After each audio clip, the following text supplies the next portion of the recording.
अभिनंदन दादा। जय गुरु।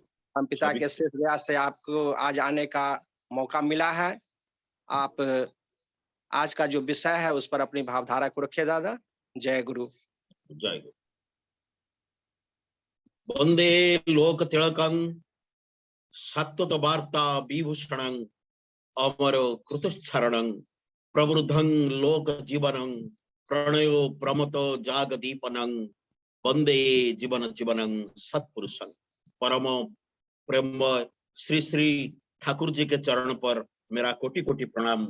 परमराध्या जगत जननी श्री श्री बड़मा की चरण पर मेरे कोटि कोटि प्रणाम। परम पूज्यपाद श्री श्री बड़दा के चरण पर मेरा कोटि कोटि प्रणाम। परम पूज्यपाद श्री श्री आचार्य देव के चरण पर मेरा कोटि कोटि प्रणाम। इष्ट परिवार का सब सदस्यों के चरण पर मेरा कोटि कोटि प्रणाम।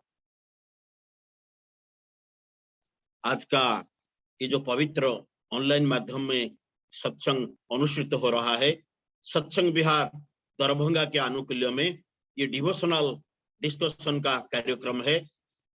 मैं सर्व पहले प्रार्थना करता हूँ, दरभंगा जो एक पवित्र अंचल है, जो जिसे जैसा मुझे मालूम है वो सभी को मेरा जय गुरु करके मेरा वक्तव्य को मैं आगे ले जाऊंगा। तो परिचालना में आज जो रणजीत दादा है उनको भी मेरा जय गुरु, और जो ऑर्गेनाइजर है हमारे तारकेश्वर दादा उनको मेरा जय गुरु, और प्रवीण दा को भी मेरा जय गुरु, और जितने उपस्थित ऋतिक देवता मंडली और कर्मी भाइयों, गुरु भाई लोग, माँ लोग, बच्चे लोग, सभी को मेरा जय गुरु। तो आज बहुत दिनों के बाद फिर दरभंगा में फिर आज आलोचना करने का एक मौका फिर मिला है परम पिता का दया से। पहले से मेरा जो टॉपिक था, आलोचना में किया था, रहस्यमय तृतीय पृथ्वी, मिस्टीरियस थर्ड वर्ल्ड, जो रिसर्च वाला टॉपिक है उसको मैंने आलोचना किया था। और उसके बाद और जीवन मृत्यु रहस्य भी आलोचना किया था, और उसके बाद पृथ्वी बाहर में मनुष्य, इसका बारे में भी मैंने आलोचना किया था। आज ये चौथा टाइम है जिस पर आलोचना करने के लिए विषय वस्तु आज है। जैसे मैंने बोला था प्रवीण दादा को, ये विषय वस्तु ऐसा रख लीजिए कि जो इम्पोर्टेंट टॉपिक है, जिसको जानने से जीवन में कभी दुख नहीं आएगा, जिसको मैं अनुभव कर जाऊंगा। अगर पिंड, ब्रह्मांड और चैतन्य, इसको ये मेरा ज्ञान में आ जाएगा। पिंड और ब्रह्मांड, पिंड क्या है, ब्रह्मांड क्या है और चैतन्य क्या है, इसको अगर मेरा ज्ञान में ये उपलब्ध हो जाएगा तो जीवन में जितना दुख कष्ट आने से भी मेरा कुछ नहीं होगा। मैं आगे आगे चलूंगा, क्योंकि मुझे मालूम है पिंड कैसा चीज है और ब्रह्मांड कैसा चीज है और मेरा चैतन्य वो कैसा चीज है। इसको जानकर हम माने जीवन में आगे बढ़ने का ये बहुत मौका हमको प्रदान करेगा। सुख शांति के लिए ये विषय जानने से हमको बहुत मौका मिलेगा। तो अभी हम आलोचना के ऊपर जाएंगे। 1971 का एक बात मैं बोलकर मेरा वक्तव्य को आगे ले जाऊंगा। वो टाइम पर मैंने स्कूल में पाठ पढ़ रहा था, श्री श्री ठाकुर जी का दीक्षा लिया था। वही टाइम से श्री श्री बड़दा के पास में बैठने का अनेक अनेक सुयोग हमको मिलता रहता था। एक दिन का बात है तो श्री श्री बड़दा ने ऐसे बात बोल दिए कि संसार में ऐसा टाइम आ रहा है, जो टाइम आने से आदमी क्या होगा ना, धन और जीवन बहुत बहुत भाव से वो नाश हो जाएगा। धन और जीवन ऐसा टाइम आ रहा है, धन और जीवन ज्यादा से ज्यादा वो प्रभावित हो जाएगा। तो श्री श्री ठाकुर जी का ये जो बात है आज हम उपलब्धि करते हैं कि ये सही बात है। श्री श्री बड़दा जैसे बोले थे, लेकिन श्री श्री बड़दा बोले थे, देखो संसार में जैसा भी परिस्थिति आने से भी अगर एक आदमी का गंभीर विश्वास परमपिता के ऊपर रहता होता तो वो कभी भी जितना विपद आपद आने से भी, जितना दारुण परिस्थिति आ जाने से भी क्या होगा ना, वो उसका जीवन को, उसका सबको, उसका पारिपार्श्विक को, उसका परिवार लोग को वो सभी को बचा सकेगा और बचा कर रख सकेगा। तो श्री श्री बड़दा ने बोले थे ये बात को कि हमारा गंभीर विश्वास रहना चाहिए, गंभीर विश्वास किसका ऊपर ना, वो परमपिता के ऊपर। अच्छा, परमपिता कहाँ पर है, परमपिता कैसा चीज है, ये बात हमको मालूम नहीं है। इसलिए हम क्या करते हैं ना, छोटा सा मुख में हम बोलते हैं कि परमपिता विश्व ब्रह्मांड के मालिक है, विश्व ब्रह्मांड वही है, ये मुख में हम बोलते हैं, लेकिन काम में हम क्या करते हैं ना, छोटा सा विपद आपद हमारा ऊपर आ जाने से हम परमपिता को त्याग करके या परमपिता को पीछे रख के हम चले जाते हैं दूसरा कहीं और, मुझे बचाओ, मुझे रक्षा करो, इसे बोलकर मथा नत होकर मन प्रार्थना करता जे मुझे बचाओ, मुझे रक्षा करो। लेकिन हमको ये ज्ञान होना चाहिए कि जिनका सदीक्षा हमने ग्रहण किया, जिनका सदीक्षा हमने ग्रहण किया, वो विश्व ब्रह्मांड है, वो विश्व ब्रह्मांड के मालिक है, ये सब कुछ है। ऐसा ज्ञान अगर हमारा ऊपर में हमारा रह जाएगा तो जीवन में हम कभी भी जैसा विषम परिस्थिति आने से भी हम इधर उधर नहीं होंगे, हमारा धन और जीवन इधर उधर नहीं होगा, निरापद में रह जाएगा। इसलिए श्री श्री बड़दा ने बोले थे सर्व पहले हमको चाहिए कि परमपिता के ऊपर हमारा गंभीर विश्वास, गंभीर विश्वास। ये जो जब प्रवीण दास ने मुझे बोले थे कि दादा एक विषय वस्तु आप दे दीजिए, मैंने इसलिए बोला था कि पिंड और ब्रह्मांड और चैतन्य, इसका आलोचना अगर हम रखेंगे, इसको सही ढंग से अगर हम जान जाएंगे तो जीवन में जितना आपद विपद आने से भी हम अपने को सुरक्षित रख सकेंगे। तो आज वही ऊपर हम जाएंगे। तो पहले मैंने बोला परमपिता के ऊपर में गंभीर विश्वास रहना चाहिए। हमारा विश्वास क्यों नहीं रहता है ना, हमको मालूम नहीं है परमपिता विश्व ब्रह्मांड के मालिक। तो और एक बात मैं बोलूंगा, तो एक बार 1973 में श्री श्री बड़दा पुरी में, पुरी जो समुद्र के किनारे, समुद्र के माने किनारे जो हमारे ठाकुरबाड़ी है, जो बहुत पवित्र अंचल है, वहां पर श्री श्री बड़दा एक बार बोले थे देखो तुमको क्या करना चाहिए ना, जो भी हो सदीक्षा लेने के बाद तुमको तत्व ज्ञान को लाभ करना चाहिए, तत्व ज्ञान को हासिल करना चाहिए। देखिए एक एक पॉइंट देकर मैं बोलता जो जीवन में काम में आएगा, जो सदीक्षा लेने के लिए लेने से श्री श्री ठाकुर जी ने जैसे बोले हैं कि तुम्हारा काम में लग जाएगा, जीवन को उन्नत कर देगा, जीवन को विपद मुक्त कर देगा, ये सदीक्षा। तो इसलिए हमको जानना चाहिए, ये सब एक एक पॉइंट को हमको जानना चाहिए। ये बहुत रिसर्च वाला टॉपिक है, ये पिंड, ब्रह्मांड और चैतन्य। तो श्री श्री बड़दा ने पुरी में 1973 में बोले थे कि देखो तुमको तत्व ज्ञान लाभ करना चाहिए, तत्व ज्ञान, तत्व ज्ञान। अभी हम जाएंगे ये तत्व ज्ञान क्या है, जो श्री श्री बड़दा बोले थे तत्व ज्ञान हासिल करो। ये तत्व ज्ञान क्या होता है, अर्थात तत्व ज्ञान का मतलब ऐसा है कि जीवात्मा और परमात्मा वो अभेद है, वो एक है, अभेद।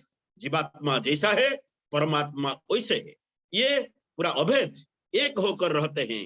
परमात्मा और जीवात्मा या पिंड या ब्रह्मांड ये एक ही चीज है, पिंड और ब्रह्मांड ये एक ही चीज है। ये ज्ञान को हासिल करने के लिए जो ज्ञान चाहिए वो ज्ञान है तत्व ज्ञान, तत्व ज्ञान। अगर एक किसको मालूम हो जाएगा जो पिंड और ब्रह्मांड एक ही चीज है, पहले हमको समझना चाहिए पिंड क्या चीज है और ब्रह्मांड भी कैसा चीज है। ये बात को आज हम आलोचना करेंगे। और उसके साथ फिर एक बड़ा टॉपिक इसका साथ में है चैतन्य, चैतन्य, ये चैतन्य भी क्या चीज है, इसको हम आलोचना करेंगे। तो श्री श्री बड़दा ने जैसे बोले तत्व ज्ञान को लाभ करो, मतलब ये आत्मा और परमात्मा एक ही चीज है और पिंड और ब्रह्मांड एक ही चीज है। ये संपर्क को जानने के लिए अभी हमको क्या चाहिए ना, पहले चाहिए क्या ना, गंभीर श्रद्धा, गंभीर श्रद्धा और गंभीर भक्ति, गंभीर विश्वास अगर मेरा हो जाएगा तो ये तत्व को मैं आविष्कार कर सकता हूँ। ये कोई मामूली छोटा वाला चीज नहीं है। मैं मुख से बोल देने से एक सेकंड भी टाइम नहीं लगता है तत्व ज्ञान के बारे में, लेकिन इसको हासिल करना इतना आसान बात नहीं है। मैंने कई आदमी को देखा, मेरा 50 साल का बचपन से श्री श्री ठाकुर जी का दीक्षा लेने के बाद ये 50 साल में ये अनुभूति, ये तत्व ज्ञान को हासिल करना इतना आसान नहीं है, इतना आसान नहीं है। फिर भी आज मैं आपको बोल रहा हूं, इतना आसान तो नहीं है, ये सच बात है। लेकिन अगर कोई चाहेगा तो ये बहुत आसान है, बहुत आसान है ये तत्व ज्ञान को लाभ कर जाना। तो ये तत्व ज्ञान को अभी हमको गंभीर भक्ति चाहिए, गंभीर विश्वास चाहिए तत्व ज्ञान को हासिल करने के लिए। तो ये तत्व ज्ञान अर्थात पिंड और ब्रह्मांड एक ही चीज है, इसको ध्यान रखना चाहिए। तत्व ज्ञान क्या है ना, पिंड मैं जो हूं, मैं और ब्रह्मांड मैंने जहां से आया, ये सब एक ही चीज है। तो इसको जानने के लिए अभी हम जाएंगे तो एक साइंटिफिक रिसर्च के ऊपर में हम जाएंगे, विज्ञान के धारा पर हम बात करेंगे। तो ठाकुर जी ने बोले थे, जो बात को विज्ञान ग्रहण करता नहीं, जो बात को विज्ञान ग्रहण नहीं करता, वो ज्ञान नहीं है, वो ज्ञान नहीं है। मैंने अगर बोल दूंगा कोई ऐसा चीज हो गया, चमत्कार हो गया, कोई आ गया ऐसा ऊपर से मुझे एकदम दया कर दिया, आशीर्वाद कर दिया, मेरा सब कुछ रक्षा हो गया। ठाकुर जी बोले, तुम जितना जो कुछ बोलने से, विज्ञान जिसको समर्थन नहीं करता, विज्ञान जिसको समर्थन नहीं देता, वो सही बात नहीं है, वो करेक्ट नहीं है, कभी वो ठीक बात नहीं है। तो इसको जानने के लिए ये जो तत्व ज्ञान या पिंड और ब्रह्मांड एक ही चीज रहता है, इसको जानने के लिए अभी हम जाएंगे एक साइंटिफिक रिसर्च के ऊपर, जो मैंने पहले से भी आलोचना किया था मेरा रहस्यमय तृतीय पुथी में, मिस्टीरियस थर्ड वर्ल्ड में भी जो मेरा लिखा हुआ है, जो उसमें है एक तत्व कॉस्मिक क्रैडल। इसको ध्यान देकर सुनना चाहिए।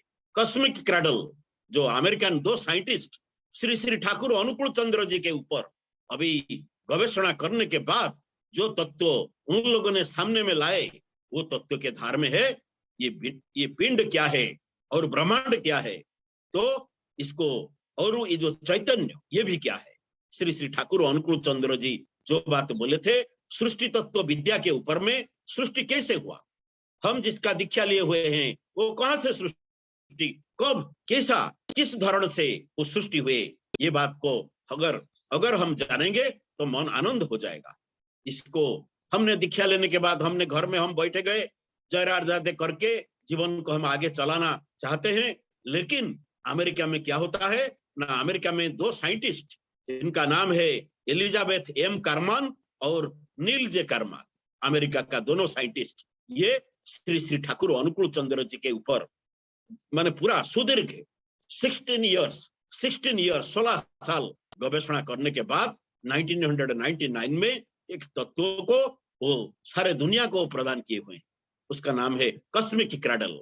जो बिग बैंग थ्योरी जैसा निकला, वो बिग बैंग थ्योरी से बहुत पहले ये कॉस्मिक क्रैडल को उन लोगों ने निकला था श्री श्री ठाकुर अनुकूल चंद्र जी के ऊपर गवेषणा करने के बाद। उसमें उन लोगों ने लिखा हुआ है, जो भारत में एक आध्यात्मिक गुरु है, भारत में एक आध्यात्मिक गुरु रहते हैं, उनका नाम है श्री श्री ठाकुर अनुकूल चंद्र जी।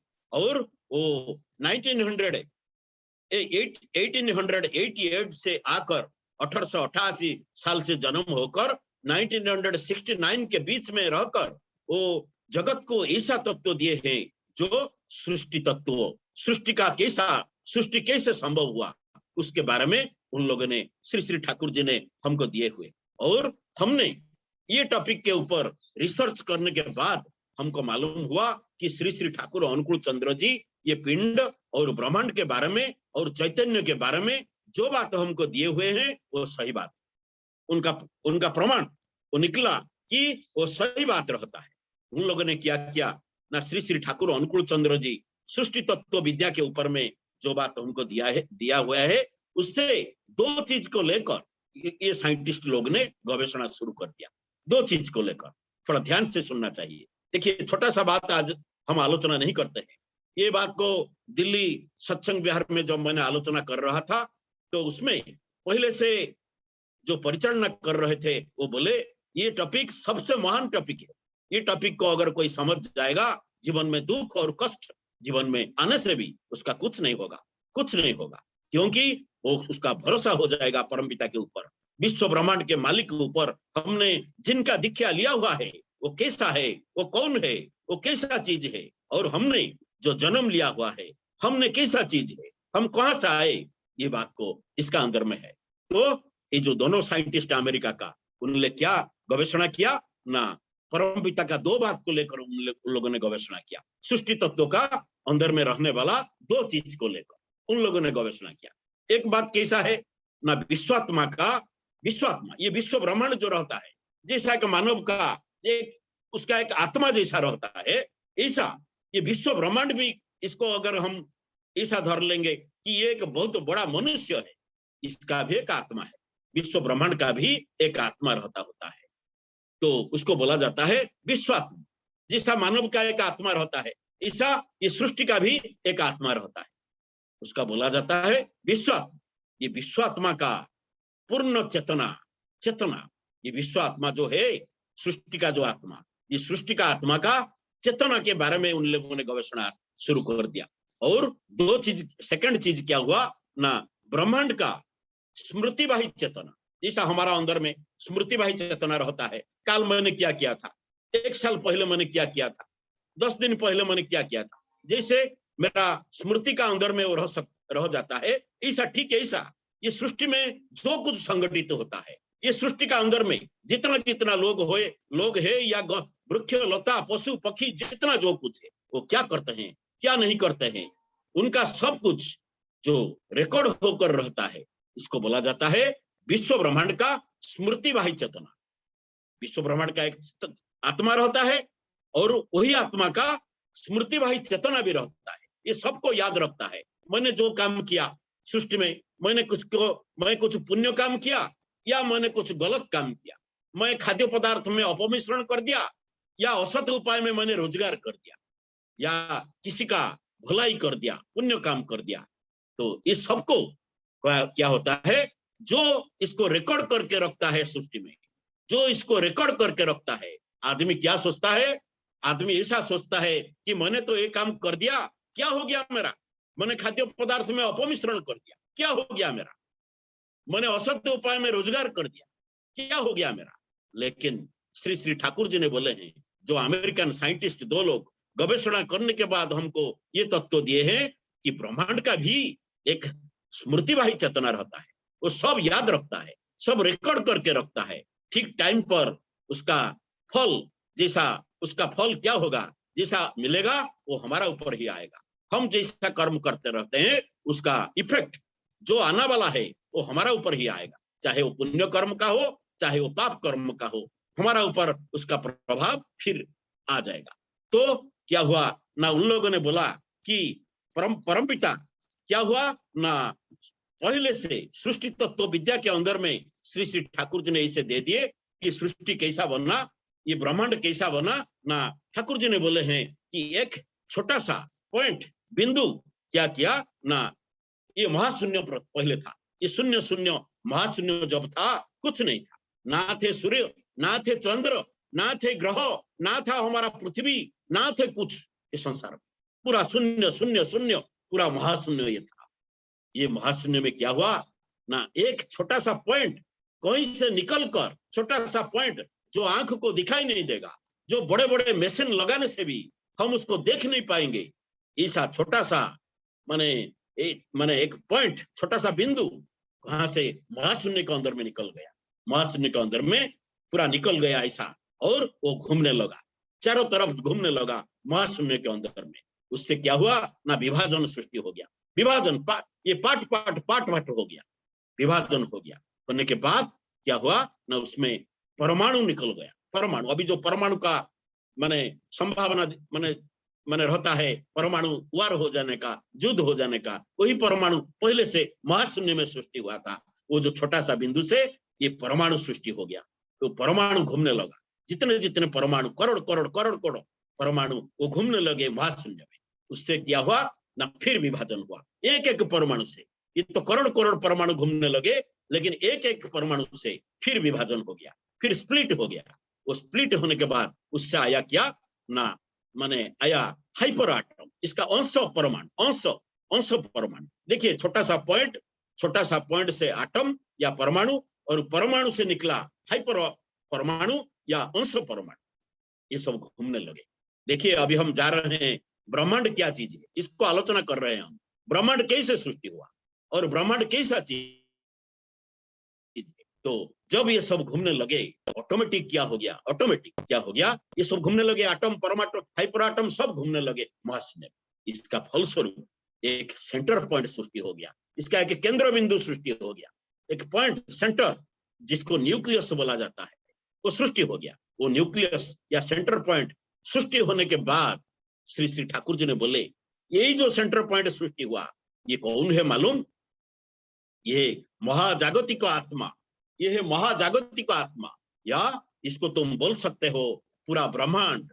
पूरा ब्रह्मांड, ब्रह्मांड जो विश्व ब्रह्मांड को हम बोलते हैं विश्व ब्रह्मांड, ये ब्रह्मांड सभी को कंट्रोल जो करता है, जो जितने आत्मा को और जितने सृष्टि में हमारा पृथ्वी जैसा जगत को, जितना जितना जगत को जो कंट्रोल करता है, वही पॉइंट है क्या ना ब्रह्मांड जो सृष्टि हो गया, जो सारे महाशून्य के अंदर में ये सब घूमने के बाद उसका जो सेंटर सृष्टि हो गया, एक केंद्र बिंदु जो सृष्टि हो गया, वो केंद्र है महाजागतिक आत्मा या ब्रह्मांड। इसको बोला जाता है ब्रह्मांड। पहले से ब्रह्मांड ऐसा सृष्टि हुआ, ये साइंटिफिक चीज है। पुराण में हमने जो पाठ पढ़ा हुआ है, अभी आजकल श्री श्री ठाकुर जी आने के बाद ये बात अभी साइंस के द्वारा, विज्ञान के द्वारा हमारा ज्ञान में, हमारा ज्ञात में ये आ गया कि ब्रह्मांड कैसे सृष्टि हुआ ना महाशून्य में सृष्टि हो गया। कुछ नहीं था, महाशून्य, महाशून्य से जो केंद्र बिंदु पहले बने वही है ब्रह्मांड, वही है महाजागतिक आत्मा, जो आत्मा से सृष्टि का सब कुछ निकल कर आया है। अभी हम आया ब्रह्मांड के ऊपर, ब्रह्मांड कैसे सृष्टि हुआ। अभी हम जाएंगे पिंड कैसे सृष्टि हुआ, ब्रह्मांड से पिंड कैसा सृष्टि हुआ। तो क्या हुआ फिर ना, जब ब्रह्मांड सृष्टि हो गया, जो सेंटर सृष्टि हो गया, उसी से क्या हुआ ना, अग्नि का स्फुलिंग जैसा होता है। अग्नि से जैसा हम कुछ वेल्डिंग करते हैं, वेल्डिंग करने का टाइम जैसा अग्नि का छिटका, एक एक अग्नि का छिटका जैसे छिटक कर चला जाता है, दूर चला जाता है, ठीक उसी तरह वो ब्रह्मांड से क्या हुआ ना, अग्नि का स्फुलिंग हुआ। अग्नि का माने एक एक छिटका, अग्नि का छिटका वहां से निकला, वो ब्रह्मांड से एक एक छिटका निकला, जाकर जहां से वो गिर पड़ा, वो एक जगत सृष्टि हो गया, वो एक एक जगत सृष्टि हो गया। वो ब्रह्मांड से एक एक अग्नि का स्फुलिंग सृष्टि हुआ, जो जो अग्नि जहां पर जाकर गिर पड़ा, वहां से एक एक जगत सृष्टि हो गया। उसी से हमारा पृथ्वी एक जगत है, हमारा पृथ्वी एक जगत है। और देह त्याग करने के बाद ये आत्मा जहां चला जाता है, वो जो सब जगत है, वो जगत भी सृष्टि हो गया। और ये जगत के द्वारा ये जब जगत सृष्टि हो गए, सूर्य, चंद्र, ग्रह, नक्षत्र, तारा जो सब हम देखते हैं, ये सब उसी टाइम पर वो ब्रह्मांड से ये सब सृष्टि हो गए। ब्रह्मांड पहले सृष्टि हुआ और ब्रह्मांड से अग्नि का स्फुलिंग जैसा, और या वाइब्रेशन हम बोल सकते हैं, या तरंग के द्वारा क्या हुआ, उसका वाइब्रेशन, कंपन के द्वारा अग्नि का स्फुलिंग जो निकला, उसके द्वारा असंख्य जगत सृष्टि हो गया, पृथ्वी सृष्टि हो गया, अनेक अनेक जगत सृष्टि हो गया। फिर इसका बाद क्या हुआ, जब जगत सृष्टि हो गया, पहले ब्रह्मांड के बाद जगत, और जगत के बाद क्या हुआ ना, फिर वही जो ब्रह्मांड है, वो ब्रह्मांड से जो सेंटर में, महाशून्य में जो सेंटर, जो ब्रह्मांड, वो ब्रह्मांड से फिर वाइब्रेशन हुआ, फिर उससे कंपन सृष्टि हुआ। वो कंपन से अग्नि का स्फुलिंग निकला, और अग्नि का स्फुलिंग निकलने से एक एक आत्मा सृष्टि हो गया। एक एक आत्मा, जगत में एक एक आत्मा सृष्टि हो गया। मैंने एक आत्मा हूं, आप एक आत्मा है, ये वृक्ष एक आत्मा है, ये जगत में हम जो कुछ जीवंत चीज हम देखते हैं, वो सब एक एक आत्मा होते हैं। श्री श्री ठाकुर जी ने हमको ये बात बोले हैं कि वो जो वृक्ष हमारा घर में खड़ा होकर रहा होता है, ये वृक्ष या पशु पक्षी या एक कुत्ता या एक बिल्ली या कि कुछ भी, ये सब एक एक क्या होता है ना, एक एक मनुष्य आत्मा रहते हैं। ये एक एक मनुष्य आत्मा है, ये वृक्ष एक मनुष्य आत्मा है, ये कुत्ता एक मनुष्य आत्मा है, ये बिल्ली एक मनुष्य आत्मा है। लेकिन इसको हम कुत्ता क्यों बोलने लगे, इसको हम वृक्ष क्यों बोलने लगे ना, इसलिए कि जो वाइब्रेशन जैसा हुआ, कंपन जैसा हुआ, जिसको जो तरह का रूप मिल गया, जिसको जो तरह का रूप मिल गया, उसको हम बोले ये वृक्ष है, ये कुत्ता है, ये बिल्ली है, ये कौवा है, ये गाय है, ऐसा हमने बोल दिया। लेकिन ठाकुर जी ने बोले सब जितना निकले सब मनुष्य आत्मा है, सब मनुष्य आत्मा है। तो क्या हुआ ना, एक एक आत्मा वहां से फिर निकला, पहले ब्रह्मांड, ब्रह्मांड से जगत और फिर ब्रह्मांड से आत्मा, ये सृष्टि होकर ये घूमने लगे। फिर क्या हुआ ना, परम पिता का जो ब्रह्मांड का जो शक्ति, ब्रह्मांड के पास बहुत शक्ति रहता है। कभी दूसरा बार हम आलोचना करेंगे ब्रह्मांड का शक्ति क्या रहता है। तो ये ब्रह्मांड का जो शक्ति, ये शक्ति के द्वारा जो आत्मा लोग सृष्टि हो गए, ये आत्मा फिर मानव रूप कैसे धारण करेंगे ना। श्री श्री ठाकुर जी ने जैसे एक आत्मा को मातृगर्भ में जैसा वो आ जाता है, मातृगर्भ में आने के बाद, मातृगर्भ में रहने के बाद वो संसार ऊपर में पैदा हो जाता है। तो उसमें मातृगर्भ में जो प्रवेश करता है एक आत्मा परमात्मा से निकलकर, वो बात को हम अभी आलोचना नहीं करेंगे, वो एक दूसरा टॉपिक है। कैसा मातृगर्भ में आत्मा प्रवेश करता है, ये एक साइंटिफिकल टॉपिक है, उसको जीवन मृत्यु रहस्य में हम आलोचना करेंगे। तो ये इतना अभी मैं बोलता हूं, ब्रह्मांड से जो आत्मा सृष्टि हो गई, वो आत्मा फिर आए मातृगर्भ। वो मातृगर्भ में जब आ गए, उनको एक शरीर मिल गया, एक शरीर मिल गया।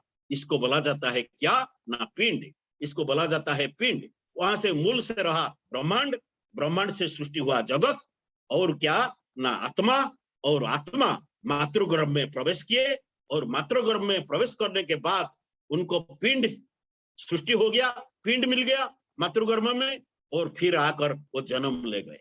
यही जो पिंड होता है, वो ब्रह्मांड का एक पार्ट है, ब्रह्मांड का हिस्सा है। जो श्री श्री बरदा ने हमको बोले कि ब्रह्मांड वहां पर रहा, और मैंने जो एक आत्मा, मैंने वही ब्रह्मांड से आया, मैंने वो ब्रह्मांड से आया। तो ब्रह्मांड में जैसा वाइब्रेशन होता है, मेरा अंदर में भी ऐसा वाइब्रेशन होता है।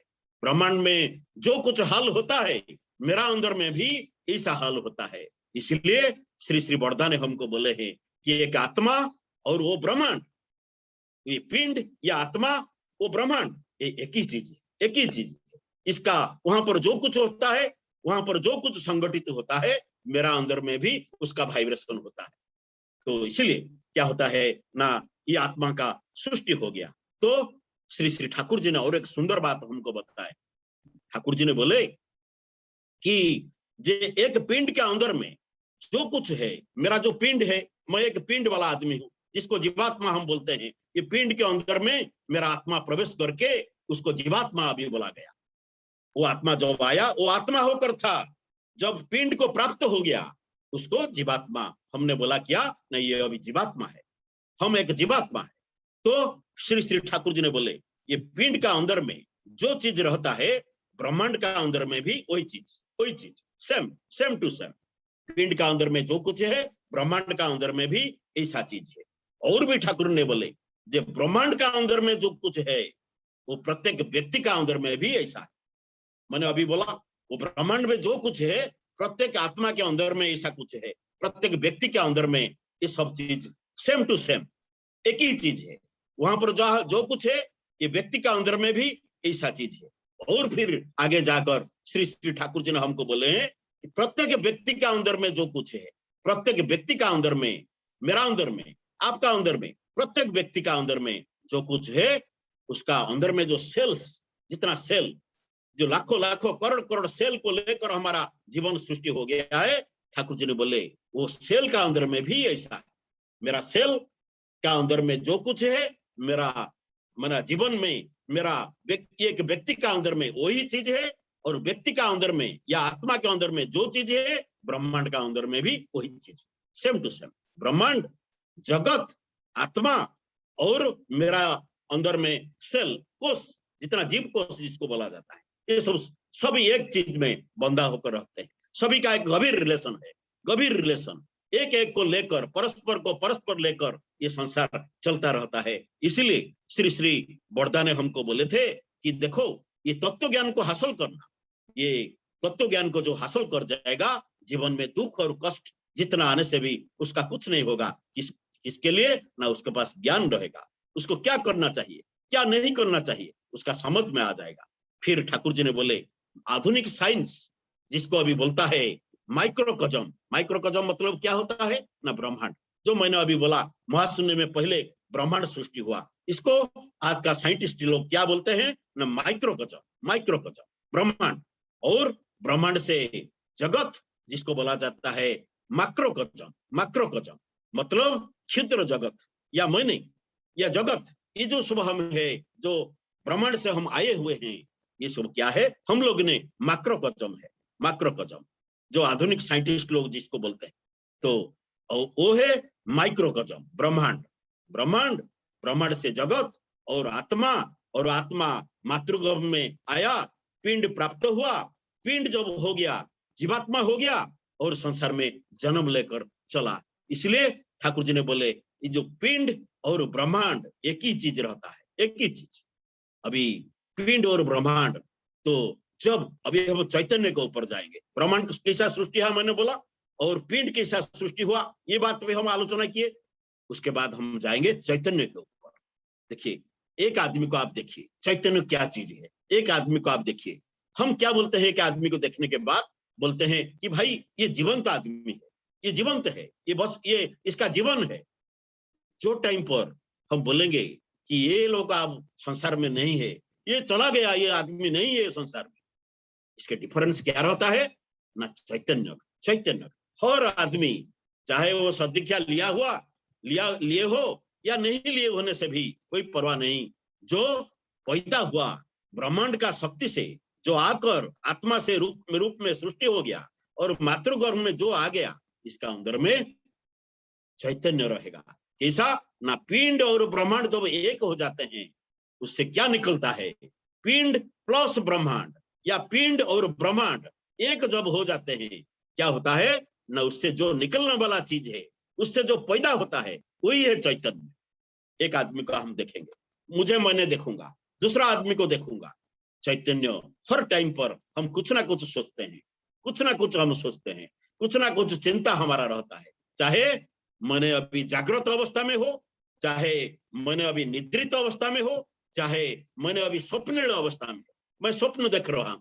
अभी तीन चीज रहता है मनुष्य का, एक है जागृत अवस्था, और एक है निद्रित अवस्था, और एक है स्वप्निल अवस्था।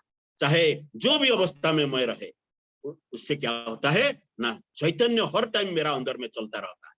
मैं जागृत अवस्था में रहने के टाइम कुछ ना कुछ सोचता हूँ, मैं निद्रित अवस्था में रहने का टाइम कुछ ना कुछ सोचता रहता हूँ, और जब मैं स्वप्न देखता हूँ, चाहे रात में हो या चाहे दिन में हो, वो चैतन्य मेरा अंदर में प्रवाहित होता है। स्वप्न का अवस्था में भी इसको गवेषणा करने लगे, और एक साइंटिस्ट इसका बारे में गवेषणा किए कि उन लोगों ने बोले कि भारतीय आदमी वो फॉरेन का है, फॉरेन का एक दार्शनिक है, फॉरेन का दार्शनिक लोग जितने हैं, वो क्या बोले कि ये वो जो इंडियन आदमी है ना, ये बहुत मूर्ख आदमी सब है, ये खाली भगवान ऐसा खाली बात बोलते हैं। तो हमारा इसका ऊपर में विश्वास नहीं है, कोई एक भगवान, कोई ये संसार का मालिक ऐसा कुछ रहता है, ये विश्वास हमारा नहीं है।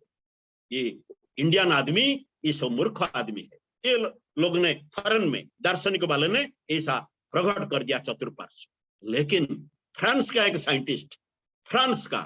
साइंटिस्ट और वो एक फिलोसोफर, दार्शनिक, उन लोगों ने क्या बोला ना? बोला अरे इंडियन को तो मूर्ख बोलते हो, इंडियन आदमी इतना मूर्ख नहीं होते हैं, इनका संस्कृति, इनका भाषा, इनका संस्कृति, इनका साइंस जो चीज है ना, वो सबसे सृष्टि का सबसे महान उपादान है इसमें। तो हम गवेषणा करेंगे क्या भगवान चीज कुछ है ना? नहीं, ये भगवान को पाने के लिए वो फ्रांस का जो साइंटिस्ट माने फिलोसोफर, दार्शनिक कम फिलोसोफर, दार्शनिक कम साइंटिस्ट, उनका नाम है रेने डेकार्ट। ये गवेषणा शुरू कर दिया। ये गवेषणा करने के टाइम भगवान को पाने के लिए ये लोगों ने गवेषणा कर दिया। जब गवेषणा किए, वो बोले कि मैंने गवेषणा करूंगा, लेकिन किसी चीज ऊपर भरोसा करके, जो एक सत्य को मैं पकड़ूंगा, सत्य का ऊपर में भरोसा करके ऊपर गवेषणा करके मैं जाऊंगा भगवान है ना नहीं। उन लोग को 14 साल के बाद इनको मिला एक सत्य, जो बात अभी मैंने बोला, चैतन्य। उन लोगों ने निकला एक तत्व जो कोगिटो एर्गो सम, मतलब मैं कुछ सोच रहा हूं, मेरा अंदर में चैतन्य प्रवाहित होता है, तो इसलिए मैं हूं, मैं जीवित हूं, इसलिए मेरा अंदर में चलता रहता है चैतन्य, इसलिए मैं हूं। ये चैतन्य को उन लोगों ने निकला, मैंने गवेषणा करके 14 साल के बाद।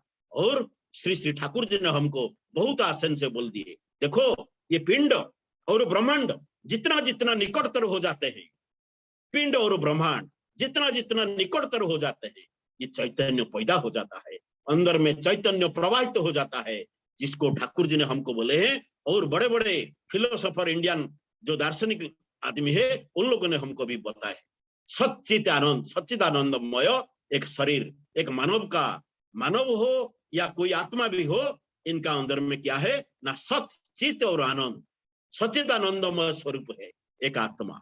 क्या होता है, इसको थोड़ा व्याख्या करने से वो ठीक रूप से आ जाएगा। सत युक्त चित प्लस आनंद, कैसा ना, सत मतलब मेरा अस्तित्व, मेरा अस्तित्व, मेरा पिंड, ये पिंड का अंदर में चैतन्य जब ठीक से प्रवाहित होता है, चैतन्य जब मैंने ठीक से प्रवाहित कर सकता हूं मेरा अंदर में, क्या होता है ना, आनंद ही आनंद, आनंद ही आनंद निकल जाता है। सत या पिंड के साथ चैतन्य का समावेश हो जाता है, जितना जोर से, जितना शक्तिशाली रूप से, उससे उतना आनंद निकल जाता है। जो टाइम पर ये चैतन्य मेरा अस्तित्व के अंदर में, मेरा पिंड के अंदर में, जो टाइम पर ये चैतन्य ठीक से प्रवाहित नहीं होता, वो टाइम पर दुख आ जाता है, दुख आ जाता है। इसलिए ठाकुर जी ने हमको बोले कि तुम एक काम करो, तुम आध्यात्मिकवादी बन जाओ, आध्यात्मिकवादी। मैंने जो सदीक्षा तुमको दिया उसके द्वारा तुम आध्यात्मिकवादी बन जाओगे। जितना आध्यात्मिकवादी बन जाओगे उतना तुम्हारा चैतन्य, अंदर में जो चैतन्य प्रवाहित होता है, वो चैतन्य जागृत हो जाएगा, मजबूत हो जाएगा। इसका मतलब क्या है ना, मेरा पिंड वो ब्रह्मांड के साथ हर टाइम पर मिला जुला कर रहता होगा। और जितना जितना मैं निकटतर हो जाऊंगा, मेरा पिंड जितना जितना निकटतर हो जाएगा ब्रह्मांड के साथ, उसी से शुरू तरह से अच्छा क्वालिटी का चैतन्य पैदा हो जाएगा। और जब चैतन्य पैदा हो जाएगा तो आनंद ही आनंद, आनंद ही आनंद इसमें आ जाएगा।